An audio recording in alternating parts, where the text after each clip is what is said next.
നിന്റെ ഈ ഒടുക്കത്തെ ആഗ്രഹം കാരണം ഒരു പരിപാടി നടക്കാത്തത്. നീ എന്തിനാണ് ലോട്ടറി അടിച്ചത് എനിക്കാന്ന് പറഞ്ഞത്? പിന്നെ ബാങ്കിൽ രാവിലെ കൊണ്ട് നീ കൊണ്ടേ സബ്മിറ്റ് ചെയ്യോ ലോട്ടറി?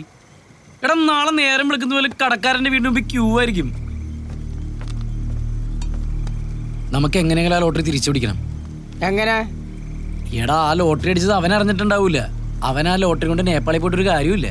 അതവിടെ മാറ്റാനും പറ്റൂല. ഇല്ലേ? അതാണ് പറഞ്ഞത്, നമ്മള് പോണം നേപ്പാളില്. നേപ്പാളിലാ? നേപ്പാള് കാഠ്മണ്ഡു ഡാൻസ് ബാർ പൊളിക്കും. ഈ സംഭവം പൊളിക്കും. പക്ഷെ ഒരു കുഴപ്പമുണ്ട്. എന്ത് കുഴപ്പം? നമ്മള് നേപ്പാളിൽ അവൻ ഇവിടെ പോയി തപ്പും. എടാ അത് നമുക്ക് കണ്ടുപിടിക്കാം. അവന് ഫോട്ടോ ഇല്ലേ? പേരറിയാൻ പാടില്ലേ? നമ്മക്ക് പോകാന്ന്. എടാ കൊച്ചു കള്ള, എടാ നീ എവിടെ പോയാലും നിന്റെ കൂടെ ഞങ്ങൾ ഉണ്ടാകോട്ടാ. നീ ഇത് പിടിക്ക്. ഒരു പരിചയമില്ലാത്ത സ്ഥലം, പരിചയമില്ലാത്ത ഭാഷ. അതെ, നിനക്ക് ഹിന്ദി അറിയാല, എനിക്ക് ഹിന്ദി ഇംഗ്ലീഷും അറിയാം. പിന്നെ 100 കണക്കിന് ടൂറുകൾ പോയി തഴക്കവും പഴക്കവും തഴമ്പും വന്ന ഞാൻ കൂടെയുള്ളപ്പോൾ ഭയം എന്തിന് ബാഹു? എടാ 30 ദിവസത്തിനുള്ളിൽ ലോട്ടറി സബ്മിറ്റ് ചെയ്താൽ ഈ പ്രൈസ് മണി കിട്ടൂല. എന്തിനാ 30 ദിവസം? ഒരു മിനിറ്റ്. എവിടെ? നേപ്പാൾ എന്ന് പറഞ്ഞാൽ നേപ്പാൾ എന്ന് പറഞ്ഞത് ഇത്രേ ഉള്ളൂ. അവിടെ എത്തിക്കഴിഞ്ഞ 30 ദിവസം എന്തിനാണ്? 30 മണിക്കൂറിനുള്ളിൽ ഞാൻ അവനെ കണ്ടെത്തിയിരിക്കും. ഞാൻ ഉറപ്പായിരുന്നു. എടാ വേറെയും പ്രശ്നമുണ്ട്. ഇനി എന്താ പ്രശ്നം? എടാ പോകാനുള്ള കാശ് വേണ്ടേ? 5ന്റെ പൈസ കയ്യിലില്ല. ആകെയുള്ള നുള്ളിപ്പറക്കിയിട്ടാണ് നീ ആ സാധനം വാങ്ങിയത്. പോകാനുള്ള കാശ് വലിയ പ്രശ്നം തന്നെയാണ്. പക്ഷെ ആ ലോട്ടറി കിട്ടിക്കഴിഞ്ഞാൽ എൻ്റെ എല്ലാ പ്രശ്നവും തീർന്നേനെ. എടാ വാകേറിയ ദൈവം സ്റ്റിച്ചിട്ട് തരാതിരിക്കൂല. അല്ല, എര തരാതിരിക്കൂല. വഴിയുണ്ടാകും.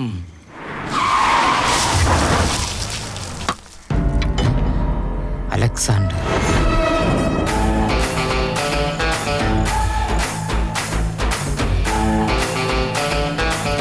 അവൻ്റെ കാശ് മേടിച്ചോട്ട് വേടാ. ശരി മുതലാളി.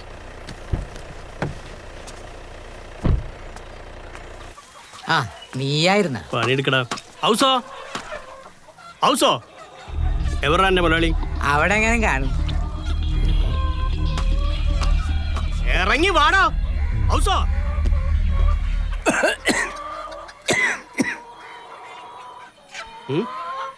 നീയായിരുന്ന? എന്താടാ ഒരു പുച്ഛം? എന്തിനാടാ പാവം കോഴികളെ പേടിപ്പിക്കണ്? കോഴികളെ മാത്രല്ല, അന്നെയും പേടിപ്പിക്കാനാ വന്ന്. വേണ്ടി വന്നാ തീർക്കാനും. എന്താ തീർക്കടാ? തീർക്ക്. അവൻ്റെ കാശുണ്ടായിരുന്നപ്പോ അവൻ എനിക്ക് തന്ന്. എന്റെ കാശുണ്ടായ ഞാൻ തിരിച്ചു കൊടുക്കും. അത് എവിടുത്തെ മര്യാദയാണോ? എന്റെ മൊലാളിന്റെ അടുത്ത് പൈസ ഇറന്ന് വാങ്ങിയപ്പോ എന്താ പറഞ്ഞ്?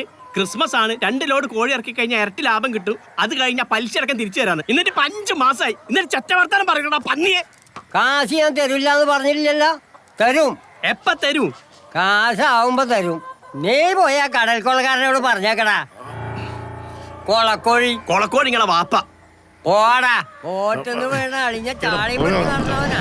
എടാ നാറി, നീ കൂട്ടിക്കിടക്കണ കോഴീനെ പിടിച്ച് കഴുത്ത് കടിച്ച് ഈ പാട്ടറായിട്ട് പിടപ്പിക്കണ പോലെ നിന്നെ നിന്റെ വീട്ടിൽ കയറി കുരക്കിന് പിടിച്ചിട്ട് മൊനമ്മ കിടപ്പുറത്തുകൊണ്ട് കഴുത്തി വെച്ച് പൊട്ടിക്കും ഞാൻ.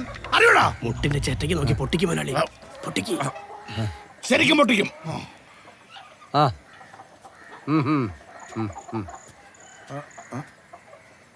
കണ്ട കാശ് ഇപ്പൊ വരും, നീ നോക്കിക്കോ. കാശ് വരും, ഇത് പൊട്ടിക്കഴിഞ്ഞാൽ ഞാൻ വരൂല. നീയൊക്കെ എന്നെ ജീവിക്കാൻ സമ്മതിക്കൂലല്ലേ? ആ ഇല്ല, ഒരിക്കലും ഇല്ല. അതെ. ഇത് കണ്ടോ, ഞാൻ എഴുതി വെച്ചിരിക്കുന്ന ആത്മഹത്യാ കുറിപ്പാണിത്.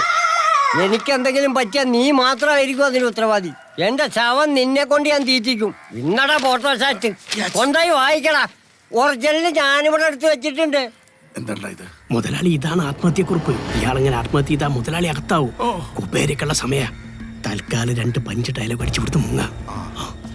നാളെ 10 മണിക്ക് ഇവൻ വരും. തീർത്തേക്കണം, ഇല്ലെങ്കിൽ നിന്നെ ഞാൻ തീർക്കും. നാളത്തേക്ക് ബാക്കി ഉണ്ടാവോ?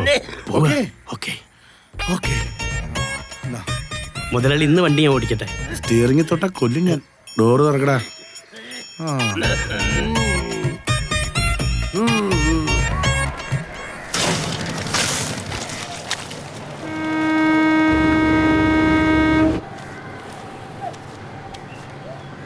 കോഴിക്കോട് നിന്ന് മീൻ പിടിക്കാൻ വന്ന ബോട്ട് കൊച്ചിയിലെടുത്തപ്പോൾ ഒരു ചായ കുടിച്ചിട്ട് തിരിച്ചു കയറാമെന്ന് വിചാരിച്ച ഞാൻ തിരിച്ചു കയറാൻ നോക്കിയപ്പം 10-250 ബോട്ടിൻ്റെ ഇടയിൽ ഞാൻ വന്ന ബോട്ട് ഏതാണെന്ന് മനസ്സിലാവാതെ പകച്ചു നിന്നു.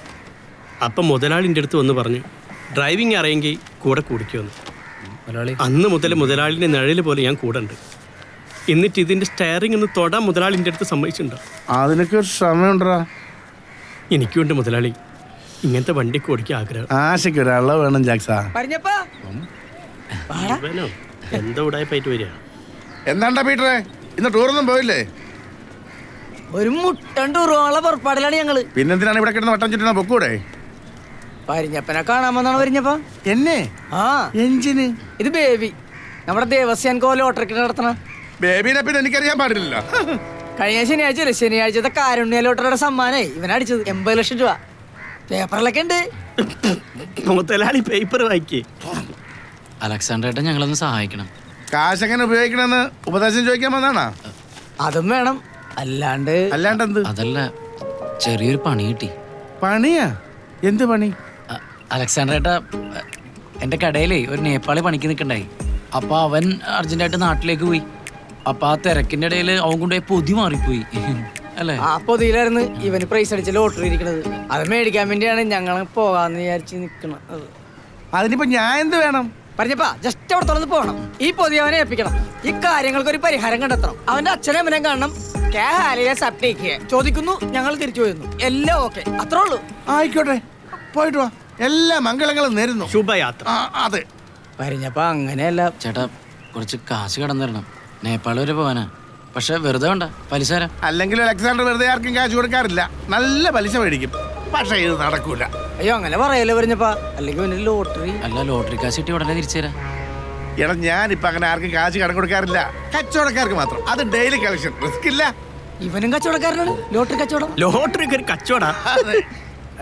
ഇത് ശരിയാകൂലടാ. എനിക്ക് ഇച്ചിരി പിരിവും കൂടെ ഉണ്ട്. ജാക്സാ, ബുക്ക് എടുത്തോ. ചേട്ടാ, എന്തെങ്കിലും ഒന്ന് പറടാ. പലിശ എത്ര വേണമെങ്കിൽ തരാം. പൈസ ഞങ്ങൾക്കൊരു പ്രശ്നമല്ല. 80 ലക്ഷം കിട്ടാനുള്ളത്. പറഞ്ഞപ്പാ പലിശ എത്ര വേണമെങ്കിൽ തരാം. ഞാനൊന്ന് ആലോചിക്കട്ടെ. നീ അങ്ങോട്ട് പോയിട്ട് നാളെ വരാൻ പറ.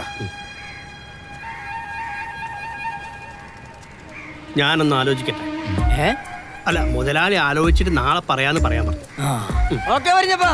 അത്രയ്ക്ക് ആവേശം വേണ്ട, ആലോചിക്കാന്നേ പറഞ്ഞുള്ളൂ. ഇന്ത്യയും കൂടി ഒരു സപ്പോർട്ട് വേണ്ടി വരും. വേണോട്ടാ. നടക്കോടാ, നടക്കും. ഇവൻ മുടക്കുമെന്ന് എനിക്ക് നല്ല ഡൗട്ടുണ്ട്.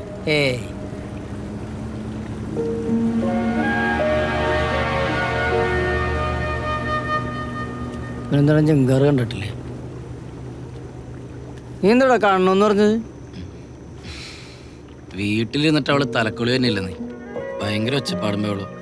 എന്തു പറ്റി? ഞാൻ കല്യാണം കഴിഞ്ഞിട്ട് അവളൊന്നും കൊണ്ടുപോയിട്ടൊന്നും ഇല്ലല്ലോ. അപ്പൊ ഇപ്പൊ നേപ്പാളിൽ പോകുമ്പോഴേ നമ്മുടെ കൂടെ അവളെയും കൊണ്ടുപോയി.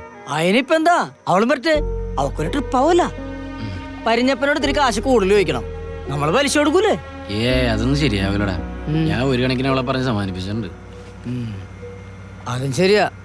ഞാൻ അവിടെ എങ്ങാനും പോയി കിടന്ന് പ്രസവിച്ചു കഴിഞ്ഞാ പിന്നെ പൗരത്വം തെളിയിക്കാൻ പാടായിരിക്കൂലേ? അലക്സാണ്ടർ കാശ് തരൂ. നീ ഇതേ ഇങ്ങാട് നോക്കി ഒന്ന് പ്രാർത്ഥിച്ചേ. എന്നിട്ട് സമാധാനമായിട്ട് കിടന്ന് ഉറങ്ങുക. എല്ലാം നടക്കും. ഞാൻ പുണ്യാളിനോടൊന്ന് സംസാരിക്കട്ടെ. പ്രാർത്ഥിക്കാൻ എല്ലാവർക്കും ഓരോ കാര്യം കാണും. ഞങ്ങളുടെ കാര്യം എന്താണെന്ന് അറിയാലോ. അതൊന്നും നടത്തി തന്നെ.